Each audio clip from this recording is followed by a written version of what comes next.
The scriptures promise that God sends to each one of us a guardian angel. Angel message for you.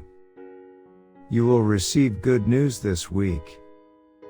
If you feel overwhelmed with everything, try to slow your pace a little so that you can focus on one thing at a time. You will get where you need to be. Be so sure and consistent about the direction you are going that the universe has no other option. Say the gratitude affirmation. I realize that I have no limits, and I appreciate the opportunities that come my way. Message just for you. You connect to your life purpose through your involvement with books. Today's scripture.